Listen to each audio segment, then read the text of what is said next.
ஒரு ராஜா அவன் ஜீவனுள்ள நாளெல்லாம் வேதத்தை படிக்க வேணும்.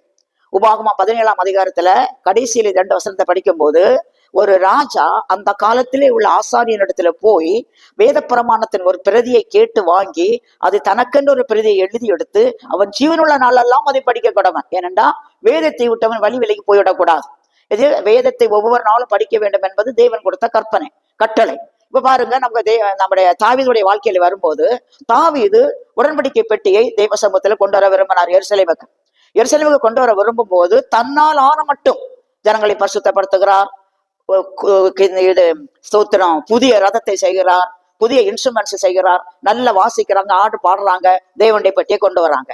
தேவனுடைய பெட்டி கொண்டு வரும்போது ஒரு களத்துல வரும்போது பெட்டி மருளுது, வண்டி மாடு மருளுது, பெட்டி சாயுது, ஊசா பிடிக்கிறான், ஊசா செத்தான். இன்னைக்கு அநேகருடைய கேள்வி, ஊசாயா செத்தான். அப்போ தாவீது கர்த்தரோடு பழங்கினவர் ஆன அப்படின்னால நம்ம தான் ஏதோ தப்பு பண்ணிட்டோமோ, கர்த்தர் நல்லவர் தானே, அவர் தீமை செய்ய மாட்டாரு என்று பெட்டி அப்படி அனுப்பி விட்டுவிட்டு மறுபடியும் வேதத்தை படிக்கிறார். வேதத்தை படிக்கும் போது அங்க எழுதி இருக்குது, லேவியரில் 3 கோத்திரம், கெர்சோனியர், கோகாரியர், மெராரியர். இவங்க 3 பேரும் தான் ஆசரிப்பு கூடாரத்துக்கு உள்ள பனிமுட்டுகளை ஆசரிப்பு கூடாரம் ஒரு ஊர்ல இருந்து இன்னொரு ஊருக்கு ஷிஃப்ட் பண்ணும்போது தூக்கிட்டு போக சுமக்க வேண்டிய பணிவிடை செய்ய வேண்டியது. இதுல கெர்சோனியருக்கும் மெராரியருக்கும் வண்டியும் ஆடும் கொடுக்கும், இந்த ஹார்டான பொருட்கள் எல்லாம் தூக்கிட்டு போறதுக்கு. ஆனா இந்த கோகாத்தியருக்கு வண்டி கொடுக்கப்பட மாட்டாது. கோகாத்தியருடைய வேலை உடன்படிக்கை பெட்டியை தோல்ல சுமக்க வேணும். உடன்படிக்கை பெட்டியை வச்சு அதுல ரெண்டு பக்கமும் 4 வளையம் போட்டு, இந்த ஒரு பக்கம் ஒரு குச்சி, இந்த ஒரு குச்சி போட்டு 4 பேர் தோலை சுமந்துட்டு போக வேணும்.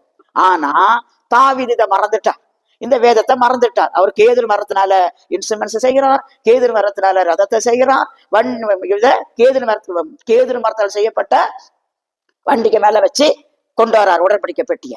அப்ப ஊசா செத்ததுக்கு காரணம், ஊசா ஆசாரியன் தான், ஆனா கோகாத் வம்சத்தை சேர்ந்தவன் கிடையாது. ஊசா ஆசாரியன் தான், ஆனா அவன் உடன்படிக்கை பெட்டிய தோல்ல சுமக்க வேண்டியவன். இது தோல்ல சுமக்க வேண்டிய உடன்படிக்கை பெட்டிய வண்டியில வச்சான். அப்ப பெட்டி விழுந்ததானே அவன் பிடிச்சான். ஏன் சத்தான்னு சொல்லும் போது, கர்த்தர் பிரமாணத்தை கொடுத்து அதை மாத்தவே மாட்டாரு. உடன்படிக்கை பெட்டி தோல்வி சுமக்கப்பட வேண்டியது வண்டியில வச்சதுனால தான் ஊசா அடிபட்டு சத்தான். பிறப்பு தாவீது சொல்லுவாரு, நான் முதல்ல அதை தேடாதபடினால நமக்குள்ளே அடிவளை பண்ணினார் என்று சொல்லி மீண்டும் பிரமாணத்தை படித்து ஆசாரிகளை கொண்டு வந்து அவர்களை சுத்தம் பண்ணி அவர்களுக்கு புதிய வஸ்திரங்களை உடுத்து வைத்து ஏராளமான பரிகளை செலுத்தி ஆடல் பாடலோட தோல்ல சுமக்கப்பட்டவராக உடன்படிக்கை பெட்டியை கொண்டு வந்தார். பத்திரமாக வந்து சேர்ந்தது.